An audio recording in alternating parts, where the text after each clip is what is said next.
Alright guys, here is the fourth and final part of our Civil War lesson. Almost done, just a couple quick slides here. So just finishing up with the soldiers here. Uh, Soldiers on both sides were subjected to quite a bit of suffering. And once you were taken prisoner, it doesn't matter what side it was, prisoners of both sides became targets of abuse. The worst of the Confederate prison camps was in Andersonville, Georgia.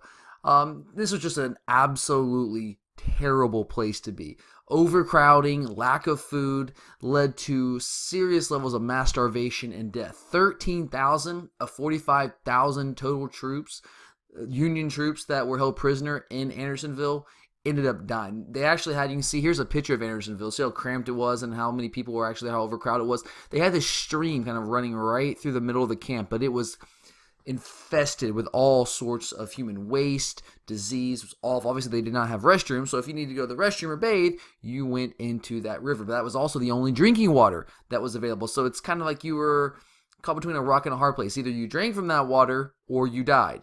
But if you drank from that water, you'd probably die too because you get some sort of disease because of all the terrible things that were floating around in it. Union prison camps were maybe a little bit more spacious, not quite as cramped, because there was more room in the northern states, there were more of them. They might have been a little more spacious, but they were just as brutal due to the harsh winters that the North, of course, has in that region of the country. Here's some pictures of there's a couple of actual pictures. You see this one and this one are actual pictures of a camp at Andersonville, the prison camp. And here are some illustrations to kind of show you differences as well. You can see how cramped they are with all the tents here in Andersonville. Again, showing you how cramped they are in this prison camp. Showing you the conditions. So if it rained, you were just kind of out there. There's nowhere to hide from all of that. So obviously those are terrible conditions. And they also had, once you were inside the prison camp, the prisoners often turned against each other. There was a group called the Raiders that would really kind of prey on what they call the fresh meat, the new entries into the prison camp. So not a great place to be at all. There were also black soldiers that fought in the Civil War as well. That's important to mention. Actually, about 180,000 served in the Union armies, but they were only about 10% of total Union enlistment. So if you're talking about black soldiers, about 180,000 of them served in the Union armies, but that only made about 10% of all the Union soldiers.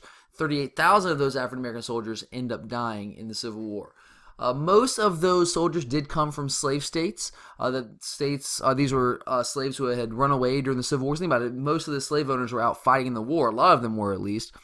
So there weren't as many people left on the plantations to watch over the slaves. So a lot of them had a better opportunity to escape. In the Emancipation Proclamation, one of the main goals behind that as well was to encourage those Southern slaves to escape, because the idea was with Abraham Lincoln, if the slaves escape, well then there's not going to be one on the plantations to do the work. So some of the soldiers who were fighting the Civil War on the Southern side would have to come back home and take care of the plantations. So that would actually hurt the South in this war. So a lot of them come from the slave states, but also there's quite a few that come from the free soil North as well. But even though it's in the North and slavery has been outlawed in those states, doesn't mean that they were any less racist. Racism is still prevalent in the Union Army. Black soldiers were paid less than their white counterparts. They often had grunt duty, which is kind of like just really the jobs that no one really wants. And they were also segregated from white soldiers. They were pretty much segregated into their own units. So there's still racism up north as well. In 1862, there's a growing need for soldiers with all the casualties that are taking place in this war. A lot more people are dying than was originally anticipated. And you have the Emancipation Proclamation as well, encouraging slaves from the South to flee up north. They're going to open their doors to black volunteers. Lincoln actually attributed the Union's victory to the impact of black regiments.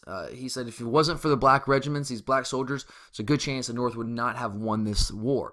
The most famous example of black regiment was probably the Massachusetts 54th Glory Regiment, where there's a famous movie starring Denzel Washington called Glory, where they are involved in quite a few battles and are quite heroic in battle as well. And that is it, guys.